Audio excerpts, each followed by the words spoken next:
Hello my dear students, आज की इस वीडियो में आपका स्वागत है।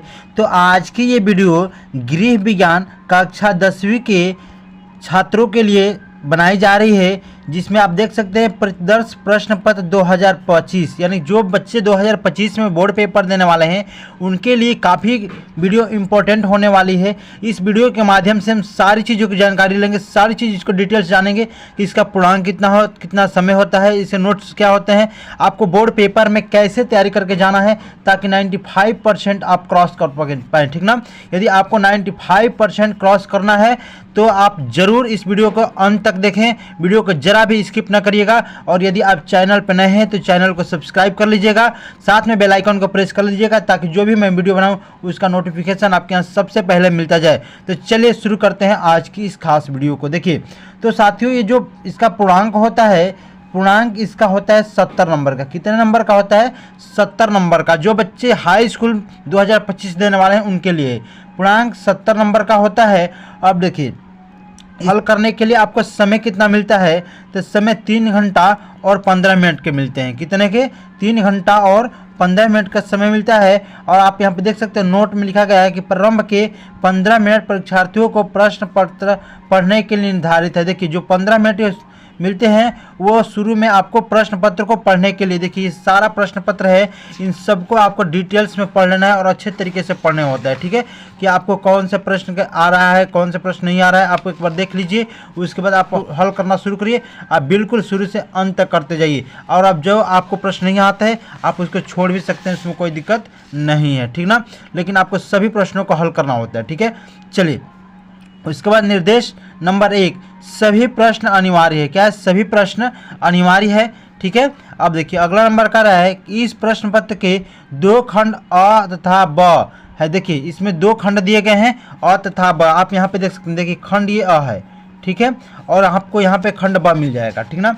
ऐसे आपको देखिए यहाँ पे खंड ब मिल जा रहा है, ठीक है। अब देखिए अब आपको क्या करना है, 3 नंबर में खंड अ में 1 अंक के 20 बहुविकल्पीय प्रश्न है जिसके उत्तर ओएमआर उत्तर पत्र पर देना है। देखिए ये जो खंड अ है इसमें आपको 20 प्रश्न बहुविकल्पीय प्रश्न, देखिए 1 2 3 4 5 ऐसे करके आपको कितने प्रश्न मिल जाएंगे, तो आपको 20 प्रश्न मिलेंगे। देख सकते हैं आप यहाँ पे प्रश्न दिखाए जा रहे हैं, ठीक ना। 20 प्रश्न मिलेंगे और प्रत्येक के लिए 1 अंक निर्धारित है। कितना? मात्र 1 अंक आपको मिलेगा प्रत्येक प्रश्न पर, आप सही करते हैं तो, ठीक ना। अब देखिए अगला है कि खंड आ के प्रत्येक प्रश्न के निर्देश पढ़कर केवल ओएमआर उत्तर पत्रक पर ही देना है। देखिए आपको एक ओएमआर शीट मिलेगा जिस पे आपको खंड अ को हल करना है और भरना होता है, ठीक है। अगला है कि प्रश्न के अंक उसके सम्मुख अंकित है। देखिए अब यदि आप जो प्रश्न देख रहे हैं, जैसे यहाँ पे निम्न में से सुरक्षित चेक है, वाहक चेक, क्रॉस चेक दोनों कोई नहीं। देखिए इसका जो राइट आंसर होगा, यदि आप सही से भर देते हैं, इसे गोला कर देंगे तो आपके इसके लिए 1 अंक मिल जाएंगे। देखिए यहाँ पे दिखा रहा है 1 × 20, यानी कि एक प्रश्न के लिए 1 अंक। कितने प्रश्न करने हैं? 20 प्रश्न करने। इस प्रकार से पूरे 20 अंक आप प्राप्त कर सकते हैं, ठीक ना। चलिए अगला है कि खंड ब में 50 अंकों के वर्णनात्मक प्रश्न। देखिए खंड ब जो होता है, ये आप खंड ब देख सकते हैं, यहाँ पे जो खंड ब है इसके 50 अंक होते हैं, ठीक ना। इसमें 50 अंक आपको हल करने को मिलते हैं, 50 अंक के, ठीक ना। अब देखिए अगला है प्रथम प्रश्न में आरंभ कीजिए तथा अंतिम प्रश्न तक करते जाइए, जो प्रश्न न आता है उस पर समय नष्ट न करिए। तो भाई जो आपको प्रश्न नहीं आ रहा है आप उस पर समय नष्ट न करिए, बिल्कुल जो आता है उसको करते जाइए, ठीक ना। अब चलिए अब हम शुरू करेंगे, खंड अ को हल करेंगे, ठीक ना। चलिए निर्देश सबसे पहले पढ़ लेते हैं। एक प्रश्न संख्या 1 से 20 बहुविकल्पीय हैं।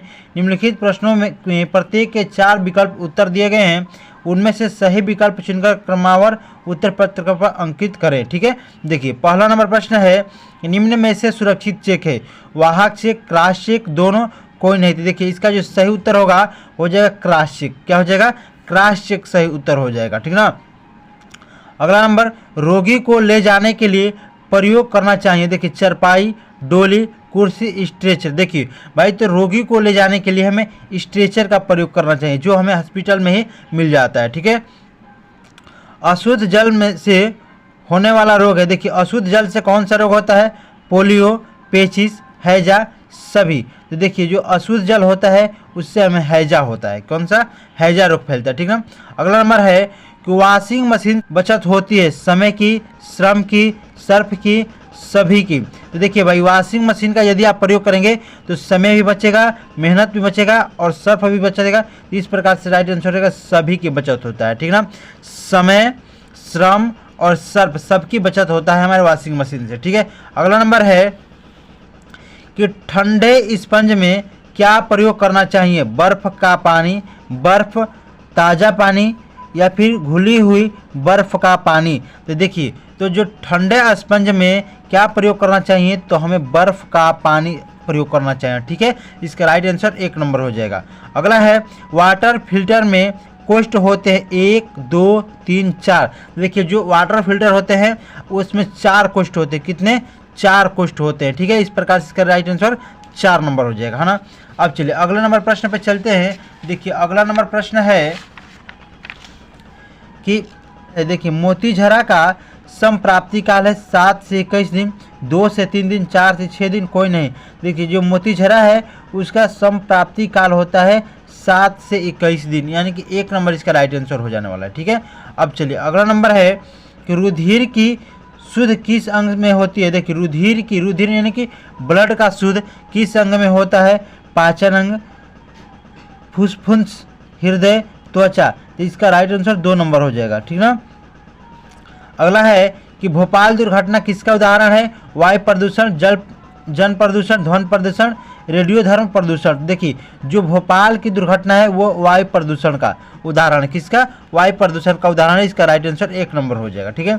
अब देखिए अगला है 8 से 14 वर्ष की आयु में नाड़ी की गति होती है।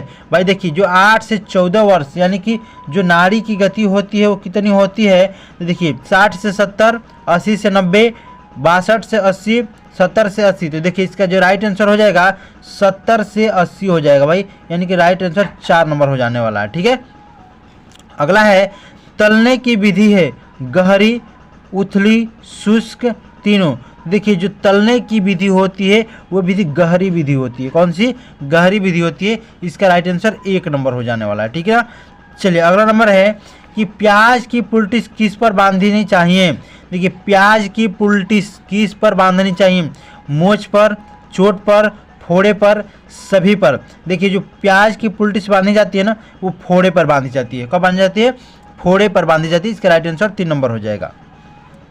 अगला नंबर प्रश्न है कि प्राकृतिक असंतुलन में से कौन सी आपदा आती है? देखिए जो प्राकृतिक असंतुलन होती है तो कौन सी आपदा आती है? सूखा पड़ना, बाढ़ आ जाना, भूमि बंजर होना, सभी। तो देखिए भाई जब प्राकृतिक असंतुलन होती है ये सभी चीज़ हो सकते हैं। ठीक है। यानी राइट आंसर इसका 4 नंबर हो जाएगा। अगला है कि सूती तंतु प्राप्त होता है रसायनों से, पशुओं से, वनस्पतियों से या फिर कोई नहीं। तो देखिए जो सूती तंतु प्राप्त होता है वो वनस्पति से प्राप्त होता है। किससे? वनस्पति से प्राप्त होता है। इसका राइट आंसर 3 नंबर हो जाने वाला है। अगला नंबर है कि क्षय रोग के रोगी के भोजन में किसकी मात्रा अधिक होनी चाहिए? देखिए प्रोटीन की, वसा की, कार्बोज की या विटामिन की। तो देखिए जो क्षय रोग के रोगी होते हैं उनमें प्रोटीन की मात्रा अधिक होनी चाहिए और कार्बोज की भी मात्रा अधिक होनी चाहिए। इसके दोनों आंसर राइट हो जाएगा। ठीक है। प्रोटीन और कार्बोज दोनों हो जाएगा। आदर्श बजट माना जाता है संतुलित, घाटे का, बचत का, कोई नहीं। तो भाई देखिए जो आदर्श बजट होता है वो होता है बचत का बजट होता है। ठीक है। आदर्श बजट, बचत के बजट को हम आदर्श बजट कहते हैं। ठीक है। अब इसके साथ चलते हैं अगले नंबर प्रश्न पे। देखिए अगला नंबर प्रश्न है चेचक रोग फैलता है। मैं बताइए चेचक रोग कैसे फैलता है? जल द्वारा, रक्त द्वारा, वायु द्वारा, भोजन द्वारा। देखिए जो चेचक रोग है वो वायु द्वारा फैलता है। कैसे? वायु द्वारा फैलता है। इसका राइट आंसर 3 नंबर हो जाएगा। भोजन कक्ष की देसी शैली में खाते समय खाना रखने के लिए कक्ष में होना चाहिए कुर्सी, मेज, छोटी चौकी, पट्टा। बताइए। तो इसका राइट आंसर हो जाएगा पट्टा होना चाहिए। क्या होना चाहिए? पट्टा। ठीक है। अगला नंबर है कि शरीर का बाह्य सतह पर पाए जाने वाले कंकाल को कहते हैं। बताइए। बाह्य कंकाल, अंतः कंकाल, अस्थि कंकाल, सभी। तो इसका राइट आंसर क्या हो जाएगा, देखिए इसके वाई कंकाल और अस्थि कंकाल दोनों कह सकते हैं, ठीक ना।